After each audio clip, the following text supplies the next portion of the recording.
Invest mindset. दोस्तों, क्या ऐसा पॉसिबल है कि आप बहुत महंगे कपड़े पहन रहे हो, एक महंगे घर में रह रहे हो और महंगी चीजों पर बहुत खर्चा कर रहे हो, पर फिर भी आपकी वेल्थ कम नहीं हो रही है, उल्टा आपकी वेल्थ और बढ़ती जा रही है? दोस्तों, ऐसा बिल्कुल पॉसिबल है।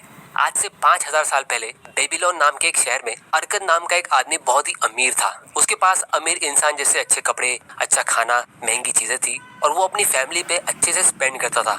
और उसके बाद भी हर साल उसकी दौलत और बढ़ती रहती थी। जितना वो स्पेंड करता था उससे कई गुना ज्यादा उसकी वेल्थ ग्रो होती रहती थी।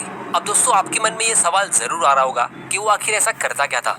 तो बिल्कुल यही सवाल अरकद के दोस्तों को भी आया था। तो उसके कुछ पुराने दोस्त उससे मिलने आए और उन्होंने उससे कहा कि तुम बेबीलोन शहर के सबसे अमीर इंसान हो, अपने परिवार को महंगे कपड़े और अच्छा खाना दे पाते हो, पर हम ऐसा नहीं कर पाते। हम सब एक ही साथ पढ़े हैं, हम बचपन में साथ में ही खेले हैं और तुम इन सब में हमसे ज्यादा बेहतर तो नहीं थे और ना ही तुमने हमसे ज्यादा मेहनत की है, पर फिर भी क्या सिर्फ तुम्हारी अच्छी किस्मत की वजह से तुमको इतनी वेल्थ मिली है? तो इस बात पे अरकद ने अपने दोस्तों को समझाया कि किस्मत हमेशा भला नहीं करती है। जिस भी इंसान ने किस्मत से पैसे कमाए हैं उसे उसकी किस्मत ने आगे जाके बर्बाद भी किया है। और ये बात नसीम तालिब ने भी कही है कि what comes by luck often goes away by bad luck very suddenly.